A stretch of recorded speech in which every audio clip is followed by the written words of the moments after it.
tema importante para todos nosotros porque nos compete a todos nosotros, y es el tema que tiene que ver con las pruebas en la vida del creyente. Usted se sorprendería si yo le digo que en algún momento de nuestras vidas todos nosotros tendremos que mirar el sufrimiento cara a cara. Usted se sorprendería y no me creería si yo le digo eso. No debe sorprenderse, no debe extrañarle, y además debe creerme. El que no entiende eso, el que no cree eso, le digo lo siguiente, hermano: está viviendo en un mundo irreal. No entiende la vida, ni siquiera entiende la vida cristiana. Vaya un momentito, por favor, y abra su Biblia. Vaya a Job capítulo 5. Job capítulo 5. Vamos a ver algunos textos donde la Biblia nos habla acerca del sufrimiento, de las pruebas, de las aflicciones, hermano mío, de las dificultades, de los obstáculos. Dice Job capítulo 5, versículo 7. Léalo conmigo, por favor, a una sola voz. Job capítulo 5, versículo 7. Listo, dice así: pero como las chispas se levantan para volar por el aire, así el hombre nace para la aflicción. ¿Ahora me cree lo que le digo? ¿Y por qué será así? ¿Por qué será así? ¿Por qué será que el hombre nace para la aflicción? Bueno, hermanos, número uno, la Biblia enseña claramente que todos nosotros nacemos ¿en qué condición? Siendo buenos. Nacemos en pecado. Nacemos con un corazón, escuche bien, un corazón inclinado a hacer lo malo ante los ojos de Dios. Y por supuesto, si pecamos, tenemos que también comernos la siembra, ¿verdad? Tenemos que comernos la cosecha, producto de nuestro pecado. Número dos, hermano, nosotros, dice la Biblia, que hay un terrible enemigo que asedia a este mundo, cuyo propósito está descrito en la Biblia. El propósito de Satanás, ¿cuál es? Matar, hurtar y destruir. Entonces hay un ser que es enemigo de Dios, que es enemigo del pueblo de Dios, y es enemigo del hombre, de la criatura más preciosa, que tiene más valor para Dios en este mundo, que anhela la destrucción del hombre.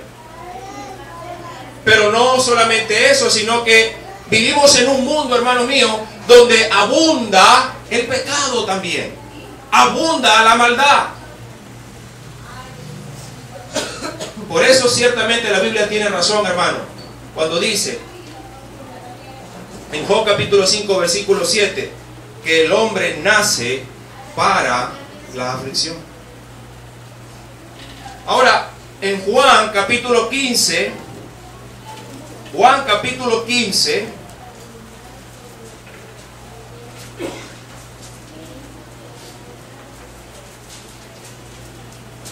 Juan capítulo 15, el versículo 18, dice lo siguiente: si el mundo os aborrece, sabed que a mí me ha aborrecido antes que a vosotros. Si fuerais del mundo, el mundo amaría lo suyo, pero porque no sois del mundo, antes yo os elegí del mundo, por eso el mundo os aborrece. Acordaos de las palabras que yo os he dicho, El siervo no es mayor que su señor. Si a mí me han perseguido, también a vosotros os perseguirán. Si han guardado mi palabra, también guardarán la vuestra. Mas todo esto os harán por causa de mi nombre, porque no conocen al que me ha enviado.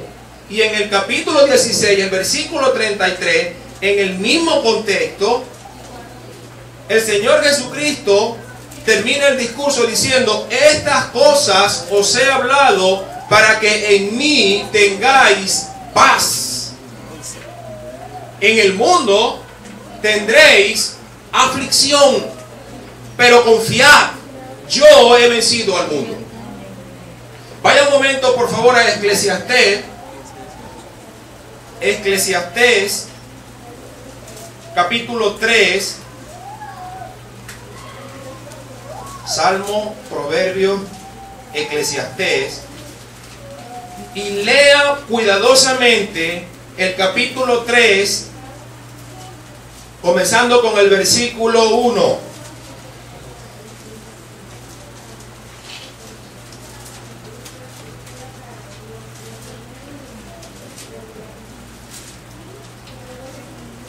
¿Qué dice la Biblia?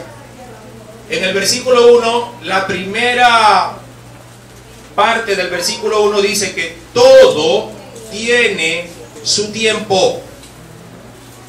O sea, en la vida del hombre, todo tiene su tiempo. Y todo lo que se quiere debajo del sol tiene su hora. En otras palabras, hermano, lo que nosotros vamos a ver a continuación es lo que el hombre vive, los acontecimientos, las circunstancias durante el tiempo de vida que Dios le da aquí en la tierra. Todo tiene su tiempo y todo lo que se quiere debajo del cielo tiene su hora. Y no es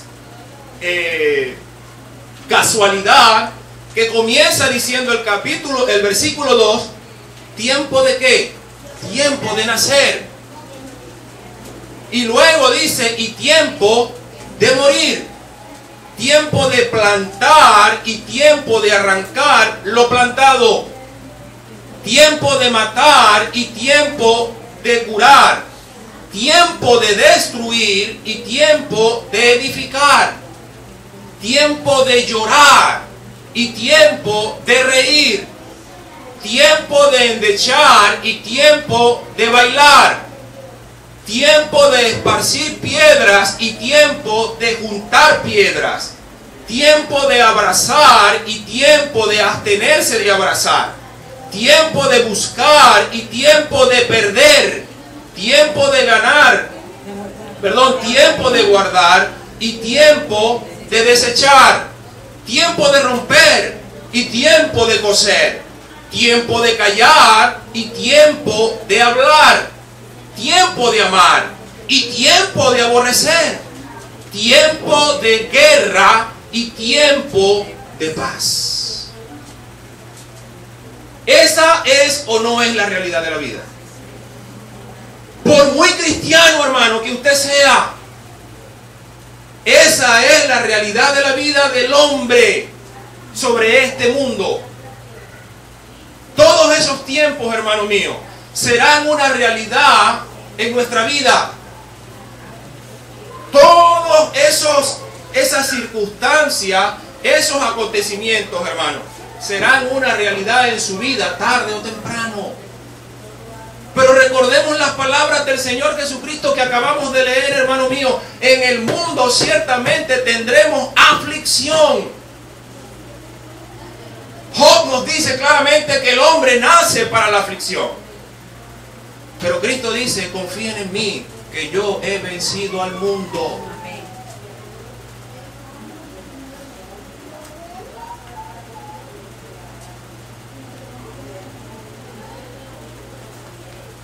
Hermano mío, nosotros como cristianos necesitamos tener madurez y entender la vida y ver la vida desde la perspectiva de Dios y no desde la perspectiva de los filósofos, escritores y sabios de este mundo, hermano.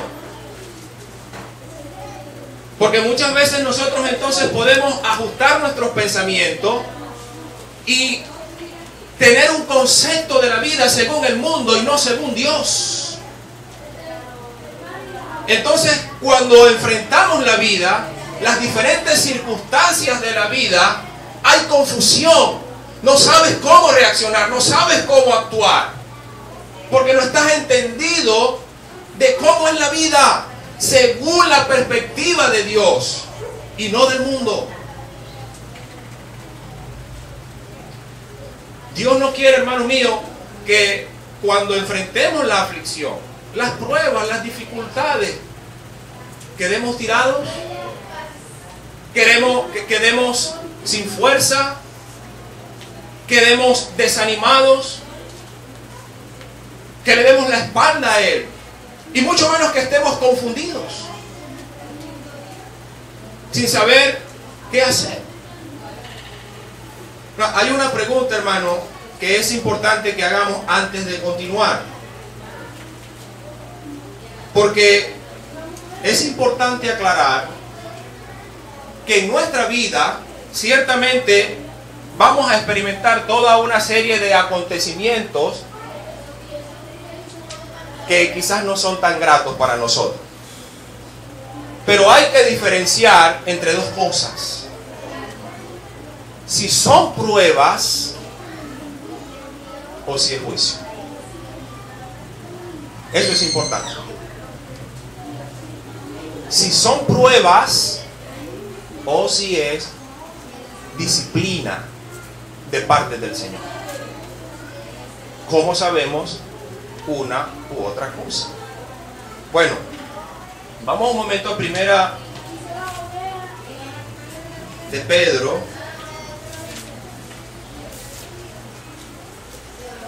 Primera de Pedro,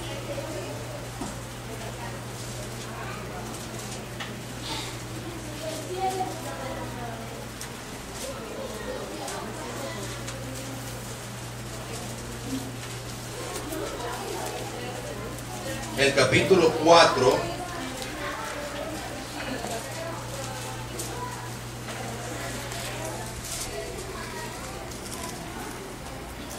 desde el versículo 12 dice lo siguiente: amados, hablando el apóstol a la iglesia, amados, no os sorprendáis del fuego de prueba que os ha sobrevenido, como si alguna cosa extraña aconteciese. ¿Ven el consejo del apóstol a la iglesia, a los creyentes? No deberíamos sorprendernos de las persecuciones, de las aflicciones, de las dificultades, de los obstáculos, de las tentaciones. Amados, no os sorprendáis del fuego de prueba que os ha sobrevenido, como si alguna cosa extraña os aconteciese, sino gozaos por cuanto sois participantes de los padecimientos de Cristo, para que también en la revelación de su gloria os gocéis con gran alegría. Si sois vituperados por el nombre de Cristo, sois bienaventurados, porque el glorioso Espíritu de Dios reposa sobre vosotros. Ciertamente de parte de ellos Él es blasfemado, pero por vosotros es glorificado. El contexto de esta carta es: la iglesia estaba padeciendo persecución, y producto de esa persecución estaban también padeciendo aflicciones, pruebas, dificultades.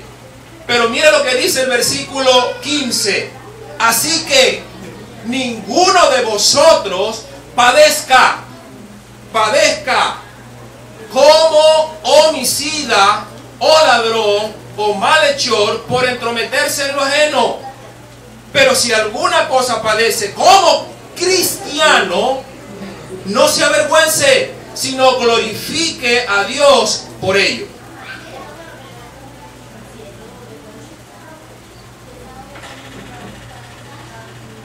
Mi hermano, si vienen cosas a mi vida producto de hacer el mal, producto de la desobediencia, producto de pecar contra Dios, es muy diferente que vengan cosas a mi vida y estoy padeciendo como cristiano. Y son cosas que yo sé que no es una cosecha que yo me tengo que comer, producto de mi desobediencia. Entonces nosotros tenemos que tener la madurez para saber en dónde estamos. Tenemos que tener la sabiduría, el discernimiento y orar al Señor. Nunca está de más, por supuesto, pedirle al Señor que nos examine. Pero muchas veces, hermanos, por la falta de discernimiento y la falta de madurez, viene alguien y porque algo está pasando en tu vida, estás atravesando por alguna aflicción, alguna prueba, y te dice: mi hermano, confiesa tu pecado.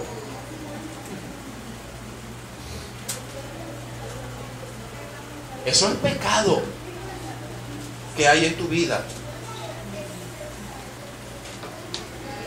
Porque ciertamente, hermano mío, el que siembra para la carne, ¿qué va a ocurrir? Dice la Biblia.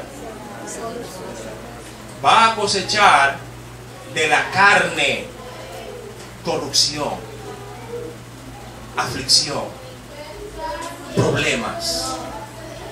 Pero el que siembra para el Espíritu, dice la Biblia, que del Espíritu pues cosechará también lo espiritual. Ahora, vamos a un momento, por favor, a Proverbios.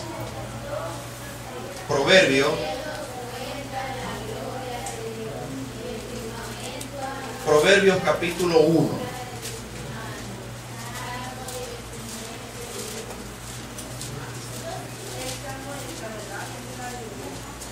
Proverbios capítulo 1.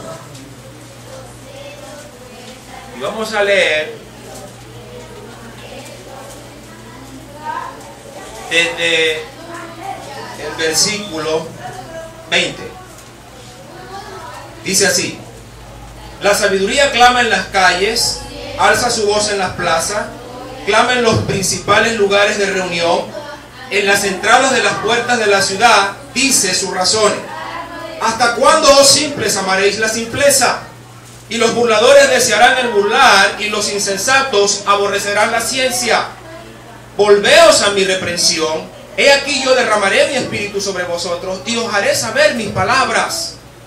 Por cuanto llamé y no quisiste oír, extendí mi mano y no hubo quien atendiese, sino que desechasteis todo consejo mío y mi reprensión no quisisteis. Está hablando de ¿qué? De desobediencia.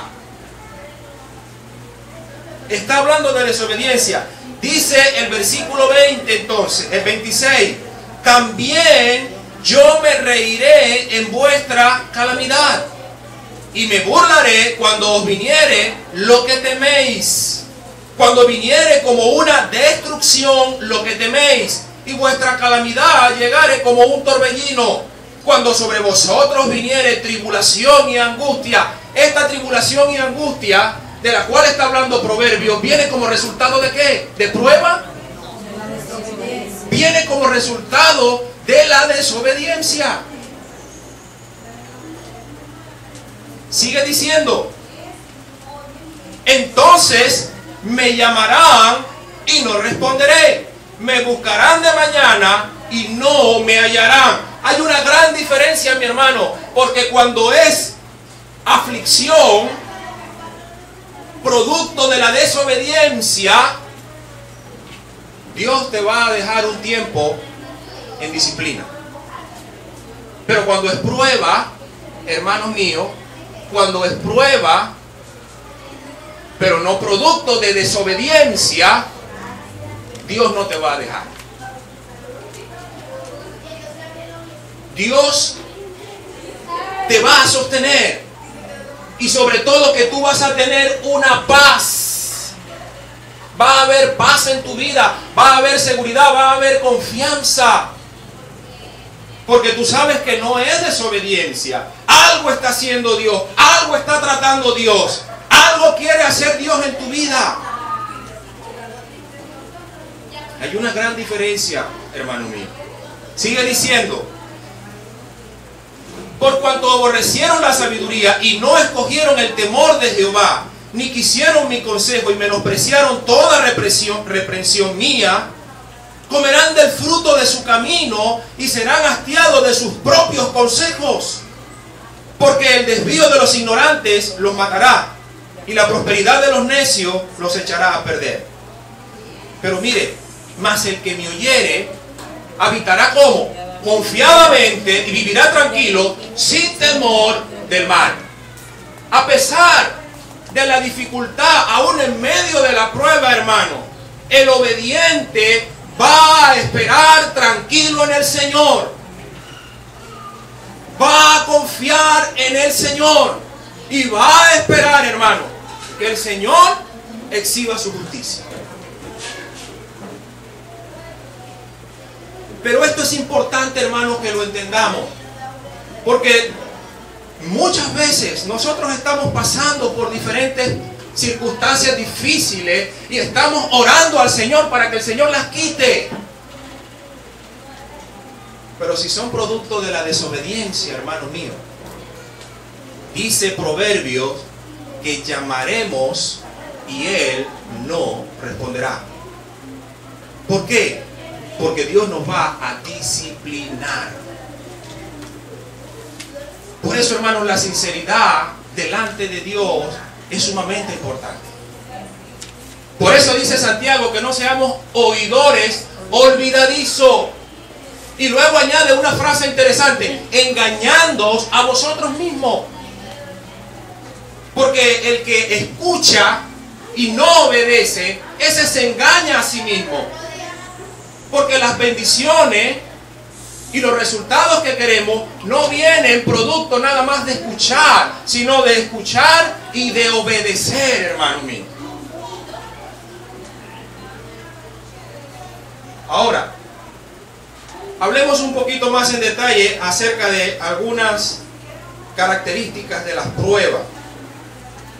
En primer lugar, hermano, las pruebas dejan ver la fortaleza de nuestra fe.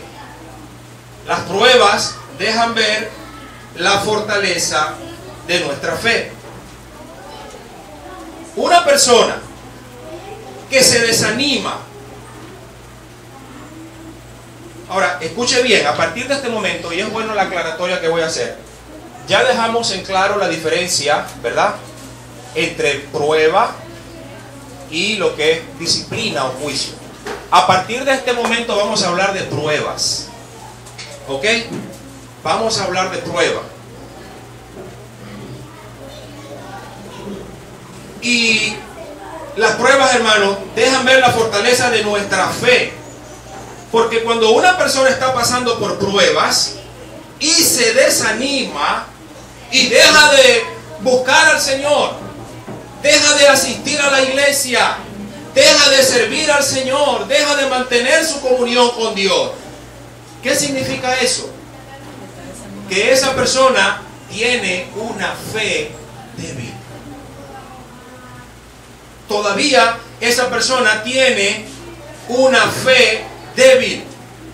Pero si cuando estoy en medio de la prueba, yo me apoyo y aún en medio de la prueba puedo gozarme en el Señor y dejo la prueba en las manos del Señor, entonces eso significa que yo tengo o estoy en camino de tener una fe fuerte. Miren lo que ocurrió en Habacuc, profeta Habacuc.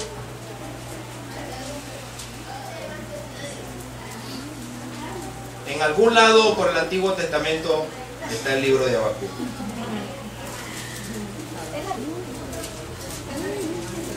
Habacuc.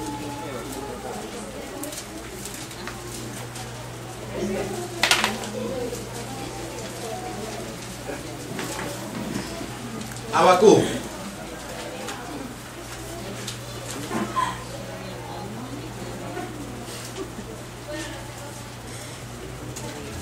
Habacuc. Habacuc El contexto del libro del profeta Habacuc era que el profeta se encontraba quizás confundido, quizás haciéndose algunas preguntas, porque los caldeos, una nación que siempre fue enemiga de Israel, los caldeos, que eran una nación pagana y pecadora, ellos serían instrumentos de Dios para traer juicio sobre Israel. Ellos vendrían a exterminar a la nación de Israel. Y en algún momento el profeta Habacuc llegó a hacerse algunas preguntas que quizá usted y yo en algún momento nos hemos hecho. ¿Pero qué está pasando? ¿Pero por qué así? ¿Pero por qué a mí? Y nota lo que dice Habacuc capítulo 3, versículo 16.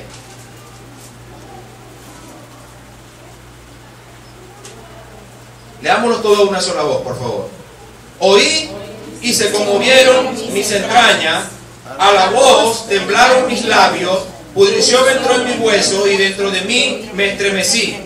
Si bien estaré quieto en el día de ¿qué? De la angustia, cuando suba al pueblo el que lo invadirá con sus tropas. Aunque la higuera no florezca, ni en las vides haya frutos, aunque falte el producto del olivo, y los labrados no den mantenimiento, y las ovejas sean quitadas de la majada, y no haya vaca en los corrales, con todo yo me alegraré en Jehová y me gozaré en el Dios de mi salvación. Jehová es el Señor, Él es mi fortaleza, el cual hace mis pies como de sierva y en mis alturas me hace andar. Gloria a Dios. Hermano mío, el profeta está diciendo, aunque venga esta gente y acaben con todo el pueblo y no haya nada ni siquiera que comer, aunque venga tragedia, aunque venga aflicción y destrucción, y aunque yo no entienda lo que está pasando, qué hermosas las palabras del profeta, hermano. Con todo yo me alegraré en Jehová y me gozaré en el Dios de mi salvación. Jehová, el Señor, es mi fortaleza, el cual hace mis pies como de siervas y en mis alturas me hace andar. Ese es el tipo de fe que nosotros necesitamos, hermano mío. Ese es el tipo de fe que yo quiero que esta iglesia tenga. Y que no por cualquier situación, hermano, no por cualquier aflicción haya que salir corriendo a atender. Sino que podamos ir creciendo y madurando en la fe. Porque también hay algo importante, hermano. Dependiendo si es disciplina o si es prueba, dependiendo de lo que sea, será nuestra actitud. Porque si el hermano está pasando por aflicción, porque yo sé que él está en desobediencia, y él me dice, hermano, venga conmigo porque estoy pasando por aflicciones y necesito que ore por mí. Antes de yo orar por él, si yo sé que está en desobediencia, tengo que exhortarlo y tengo que amonestarlo. Arrepiéntete, vuélvete a Dios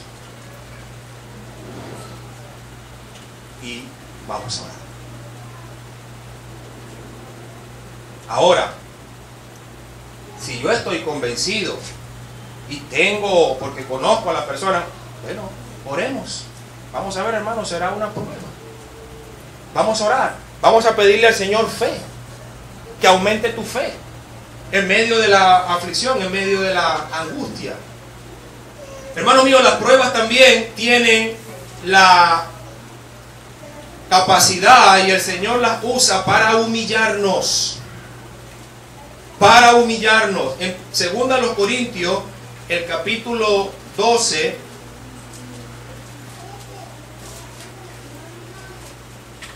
Segunda de los Corintios, el capítulo 12, desde el versículo 1, dice lo siguiente.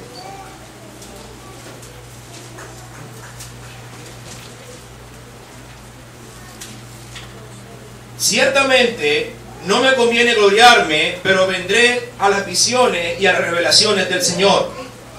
Conozco a un hombre en Cristo que hace 14 años, si en el cuerpo no lo sé, si fuera del cuerpo no lo sé, Dios lo sabe, fue arrebatado hasta el tercer cielo. Y conozco a tal hombre, si en el cuerpo o fuera del cuerpo no lo sé, Dios lo sabe, que fue arrebatado al paraíso, donde oyó palabras inefables que no le es dado al hombre expresar. De tal hombre me gloriaré, pero de mí mismo en nada me gloriaré, sino en mis debilidades. Sin embargo, si quisiera gloriarme, no sería insensato, porque diría la verdad.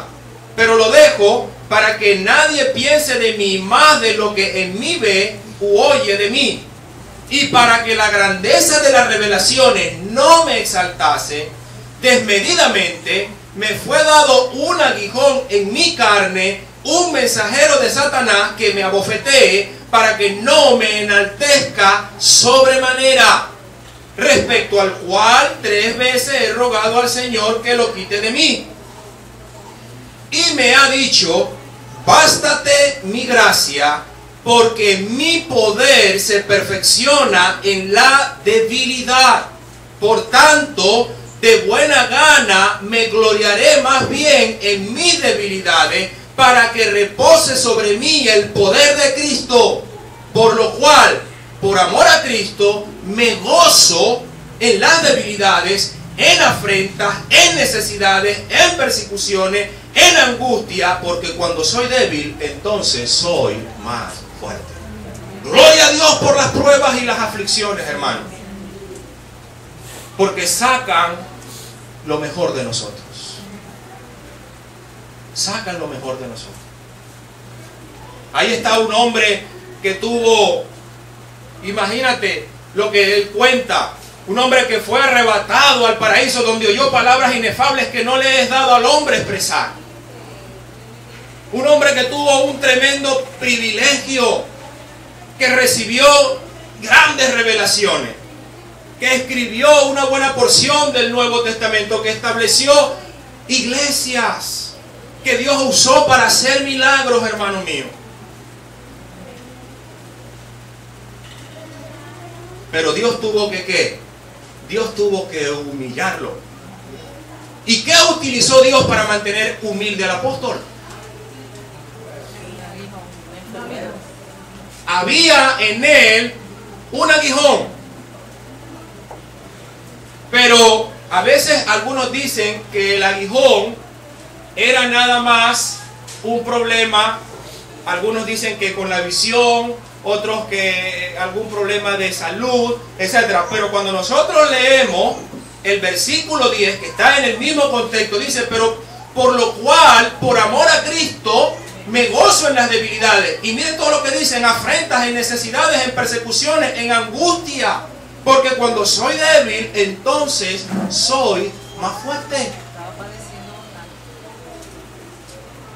Pero lo hacía ¿por qué? Por amor a Cristo.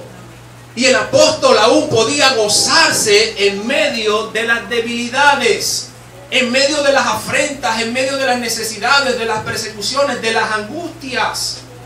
¿Por qué? ¿Por qué? ¿Por qué él se gloriaba en eso, hermano? ¿Por qué? Porque él dice que cuando era más débil, entonces él era más fuerte. Porque era cuando seguramente más oraba. Era cuando más dependía de Dios. Era cuando más buscaba desesperadamente a Dios. Era cuando más cerca estaba de Dios.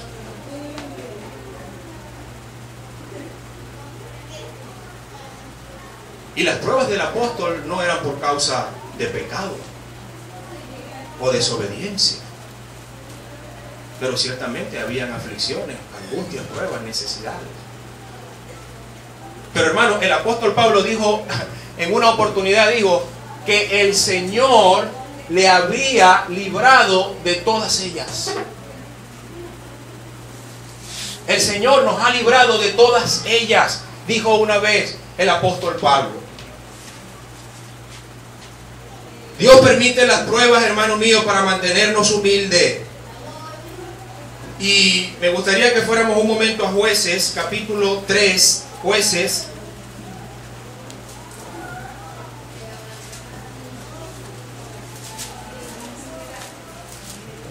Jueces, capítulo 3.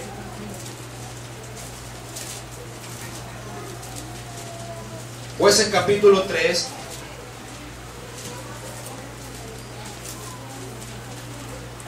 Versículo 1. Dice: estas pues son las naciones que dejó Jehová, ¿para qué? Para probar con ellas a Israel, a su pueblo, a todas aquellas que no habían, aquellos que no habían conocido todas las guerras de Canaán. Cuando Israel toma la tierra prometida, ellos tenían que conquistar la tierra y tenían que despojar de esa tierra a las naciones que allí se encontraban. Claro, ellos lo harían con la ayuda de Dios. Pero dice allí en Jueces, capítulo 3, versículo 1, que Dios dejó algunas naciones, no las echó a todas. ¿Para qué? Para probar con ellas a Israel. Y vean lo que dice, hermano. ¿A quiénes especialmente? A todos aquellos que no habían conocido, ¿qué cosa? Todas las guerras de Canaán. O sea, está hablando de quién? De una generación que había entrado y que no habían participado de la conquista. ¿Cuál era el propósito de Dios? Vean, hermano, esto es interesante. ¿Cuál era el propósito de Dios con esa nueva generación? Esa generación iba a aprender a conocer a Dios. Esa generación iba a aprender a amar a Dios, el cuidado de Dios. Iban a aprender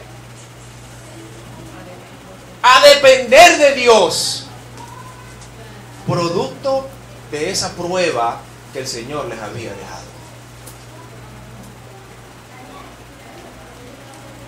Los caminos de Dios no son nuestros caminos. Sus pensamientos no son nuestros pensamientos.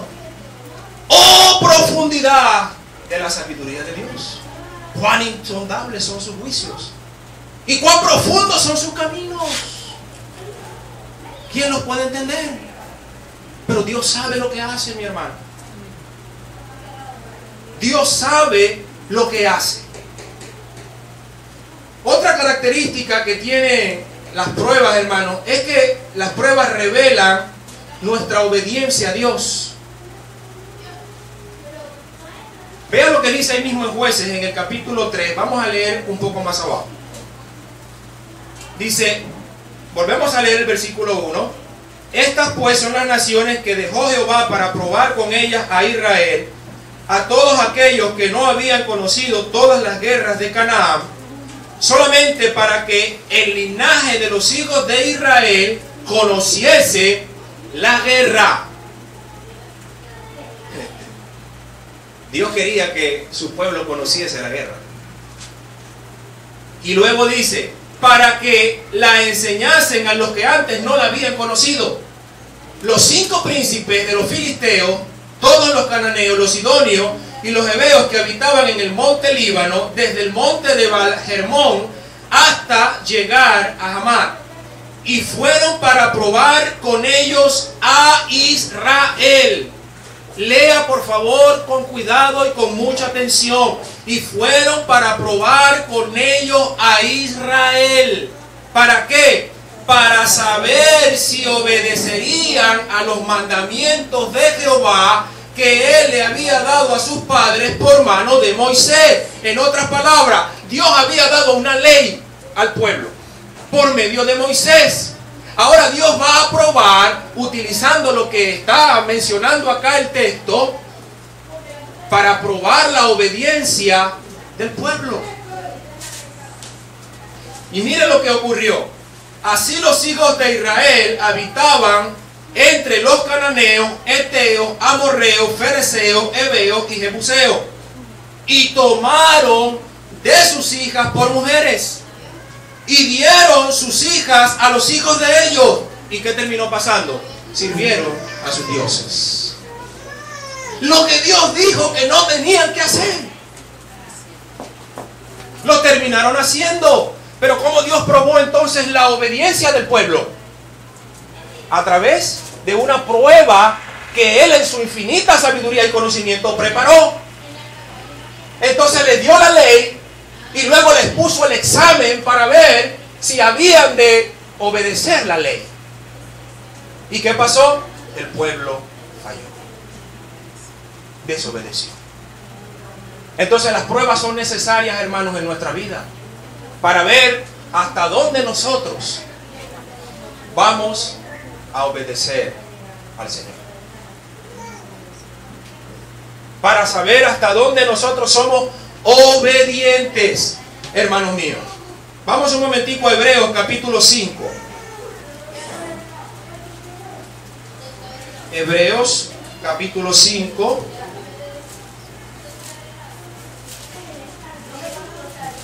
Hebreos capítulo 5, versículos del 7 al 9. Este es un texto, hermano, tremendo. Miren lo que dice Hebreos capítulo 5, versículos del 7 en adelante.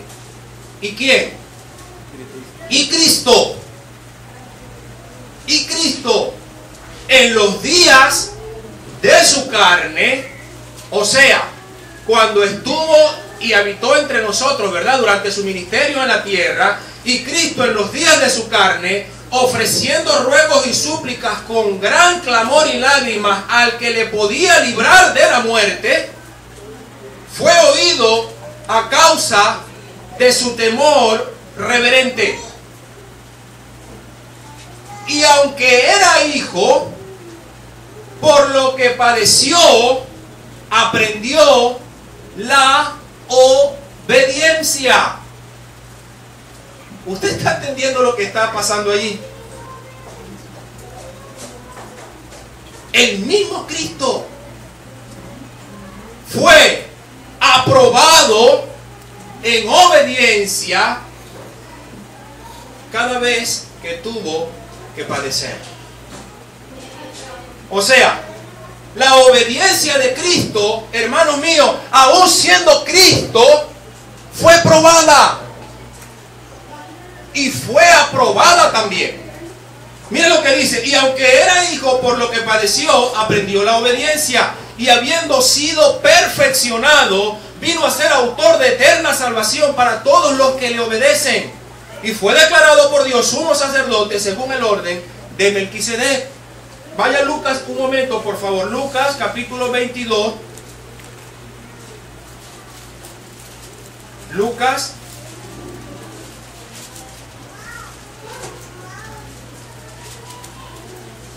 capítulo 22 y leamos los versículos, el versículo 39. Y saliendo se fue como solía al monte de los olivos, y sus discípulos también le siguieron.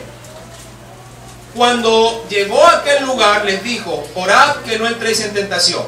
Y él se apartó de ellos a distancia como de un tiro de piedra, y puesto de rodillas oró, diciendo: Padre, si quieres, pasa de mí esta copa, pero no se haga mi voluntad, sino la tuya.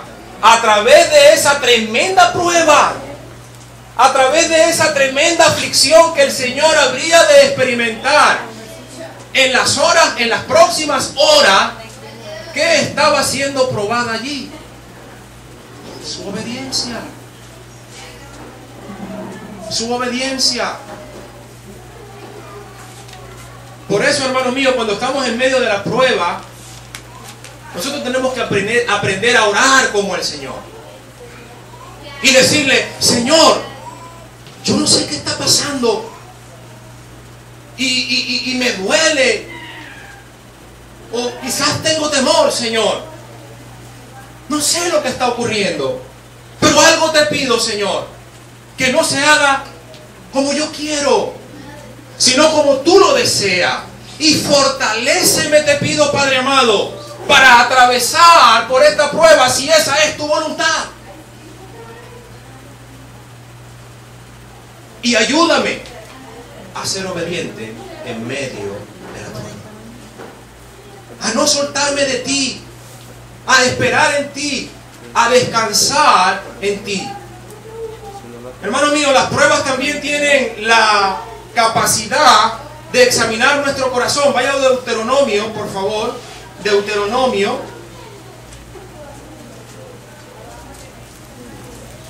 Deuteronomio capítulo 8.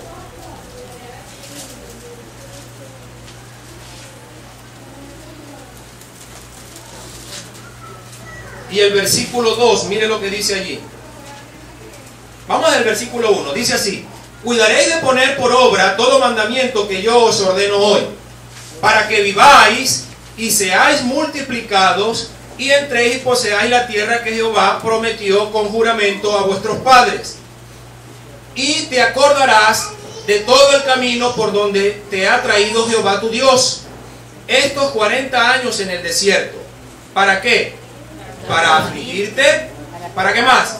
Para probarte, para saber lo que había en tu corazón, si habías de guardar o no sus mandamientos. ¿Tú quieres saber lo que hay en tu corazón? Deja que el Señor te pruebe. Ahora, Él no permite las pruebas para Él saber lo que hay en mi corazón, porque Dios es omnisciente. Él lo sabe.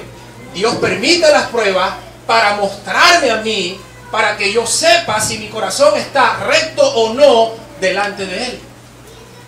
Es la única forma de saberlo. Porque, hermano mío, recuerda cómo es el corazón, de acuerdo a lo que dice Jeremías.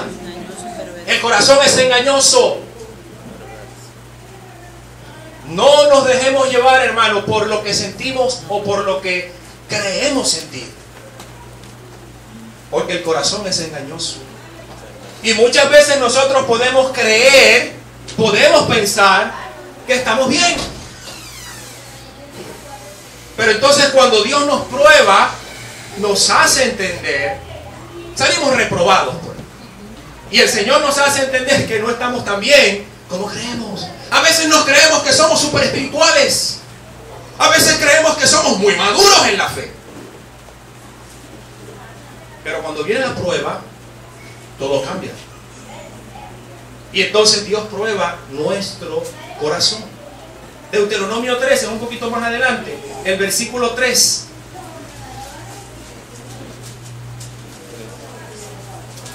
Esto es interesante, hermano. Vamos a leer desde el versículo 1. Ustedes dirán, el pastor siempre dice que es interesante. Pero es que para mí lo es, hermano. Es maravilloso estudiar la Biblia, hermano, y que Dios nos dé luz y entendimiento de las cosas que están ocurriendo y por qué pasa. Miren lo que dice el versículo 1, hermano. Cuando se levantara en medio de ti profeta o soñador de sueño y te anunciare señal o prodigio, y si se cumpliese la señal o prodigio del que te anunció diciendo, vamos en pos de dioses ajenos que no conociste y sirvámosle, no darás oído a las palabras del tal profeta, ni al tal soñador de sueño, porque Jehová vuestro Dios, ¿qué está haciendo? Os está probando para saber si amáis a Jehová vuestro Dios con todo vuestro corazón y con toda vuestra alma. Escuche, hermano, como preste atención. Este era un problema de doctrina. O sea, falsos profetas se estaban levantando entre el pueblo para engañar al pueblo, para desviar al pueblo de la verdadera fe. Pero dice la Biblia que Dios lo permitió. Dios lo permitió. ¿Con qué propósito? Para probar al pueblo, para probar su obediencia, para ver si amaban de todo corazón a Jehová, a Dios y su palabra.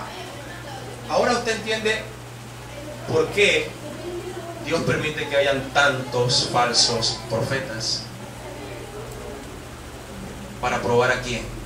Para probar a su pueblo. Para ver si nos comemos el dulce. Para ver si nos vamos tras esas mentiras, falsas enseñanzas,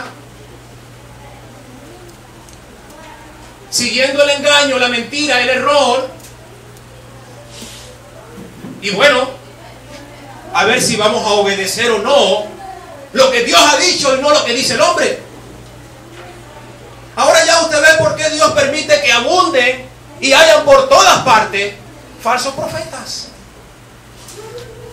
falsos maestros, falsos apóstoles.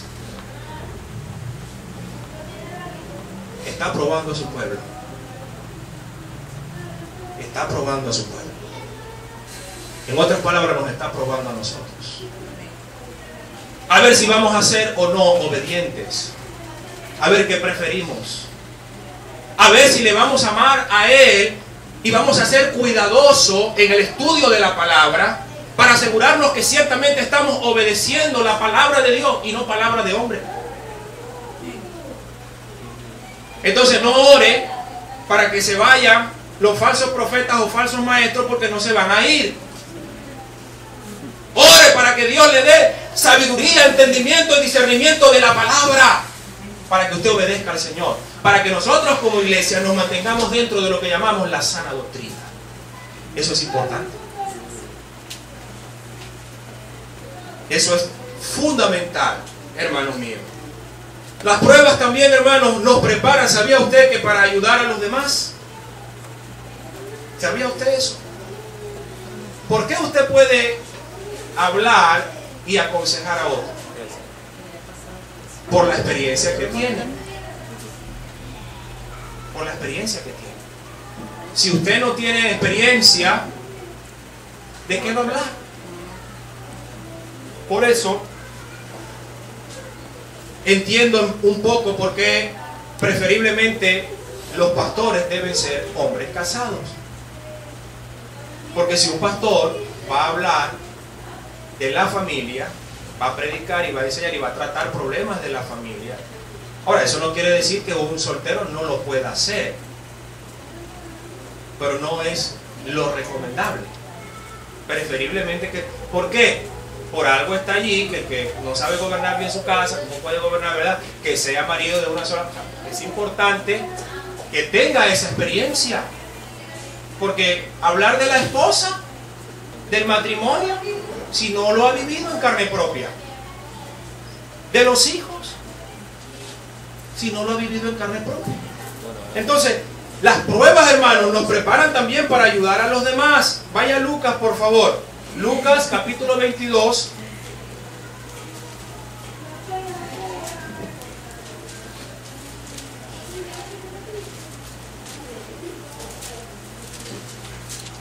Lucas, capítulo 22 y el versículo 31.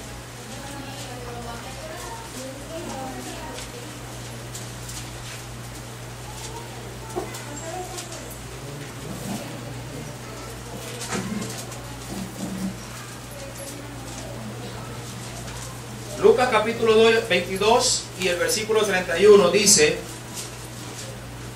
dijo también el Señor: Simón, Simón, he aquí Satanás os ha pedido para zarandearos como a trigo.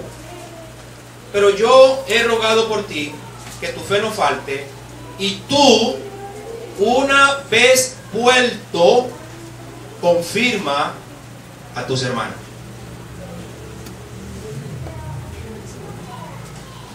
Véalo de esta forma. Si Satanás viene a usted y le dice: yo quiero zarandear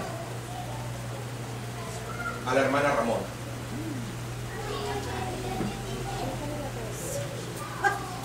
la hermana dice: machúcale la cabeza a ti. Escúcheme, hermano. Satanás viene a usted y le pregunta, le dice, yo quiero zarandear a la hermana Ramona. ¿Qué hace usted? ¿Cuál sería su reacción? No, Dios libre a mi hermana de semejante situación. Otra vez, los caminos de Dios no son nuestros caminos. Su mente, su sabiduría, no es la nuestra. Porque Satanás, dice la Biblia, dice allí que el Señor dijo, Satanás, Simón, hablando de Pedro, te ha pedido para zarandearte. Pero ¿qué hizo el Señor? Lo permitió. ¿Y qué fue lo que él hizo? Rogó, ¿para qué? Para que su fe no faltara en medio de la prueba, o sea, para sostenerlo. Pero luego dice, y tú una vez vuelto, o sea, pasada la prueba, pasada la aflicción, entonces ahora anda y confirma a tus hermanos, porque él tenía un propósito en la vida del apóstol Pedro. ¿Quién era Pedro? El líder. El líder del grupo, y no solamente el líder del grupo, el líder principal del primer grupo de miembros de la iglesia primitiva. Y a través de esa aflicción, a través de esa prueba, a través de esa zarandeada, Pedro iba a ser perfeccionado para cumplir con el propósito que Dios tenía para su vida, para su ministerio. Por eso, hermano, yo les he dicho a ustedes, las personas que tienen una vida muy difícil, que han pasado y han experimentado, hermano, cosas muy difíciles en su vida, esas personas están, mire, pueden llegar a ser un instrumento poderosísimo en las manos del Señor. Porque esas personas son las que van a tener más empatía con aquellos que están en angustia, en desesperación, en dolor, en aflicción, en tristeza. Por eso yo le digo, mi hermano, no todo el mundo aquí tiene la capacidad de tratar con delincuentes. Tiene la capacidad de tratar con drogadictos. Tiene la capacidad de tratar con prostitutas. Usted no ve que a quién usa el Señor. Mayormente a gente que ha sacado de allí, de ese mismo pozo, y luego los lleva allá. Y Dios sabía que estas personas en algún momento de su vida iban a alcanzar salvación. Y Dios permitió que nacieran en ese hogar, que tuvieran esos padres, que sufrieran, que lloraran, que fueran abusados, etcétera, etcétera. Y todo eso, hermano, Dios sabía desde el inicio dónde iba a nacer, dónde iba a vivir, dónde iba a comenzar cada uno de nosotros. Ahora, ¿hace falta o no hace falta gente así? Claro que sí. Claro que sí. Y es más, esas personas, cuando va alguien que se aparece muy perfumado y muy educado, y entonces tú le vienes a hablar y a decirle, pero ¿por qué tú vives así? ¿Por qué tú lloras así? Levántate, ven, Cristo te ama. ¿Sabes lo que te va a decir? ¿Qué sabes tú de la vida que yo he vivido? Para ti es muy fácil. Pero entonces cuando llega alguien de los de ellos que da su testimonio, entonces sí creen. Porque ahí hay alguien que va con la autoridad del Señor, en el poder de Cristo, en el poder del Espíritu Santo. Y hay un testimonio allí cómo Cristo puede transformar y cambiar una vida por más miserable que sea, hermano. Amén. Amén. Gloria a Dios. No tratemos de arreglar el mundo, porque Dios sabe por qué el mundo es como es. ¿Comprende?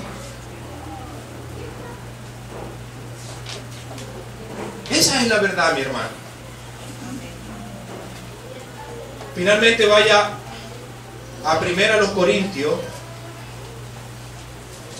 capítulo 10.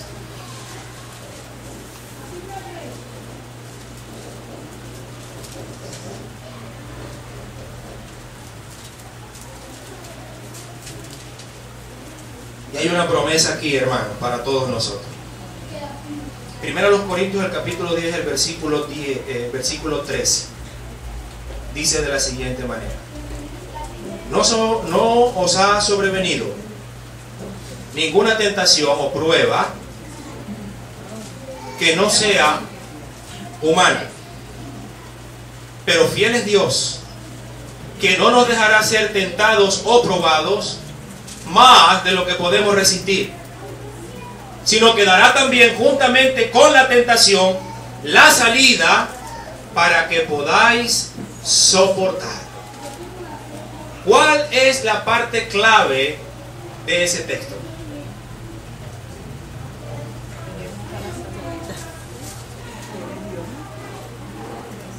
Para usted, ¿cuál es la parte que más le toca el corazón?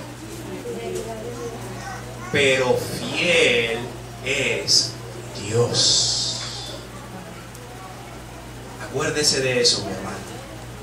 Aguante, aguante, aguante, aguante. Espere, hermano, porque fiel es Dios, que no os dejará ser tentado más de lo que podéis resistir, sino que también juntamente con la prueba o la tentación que Él permite, hermano, te dará la salida para que podáis resistir o podáis soportar.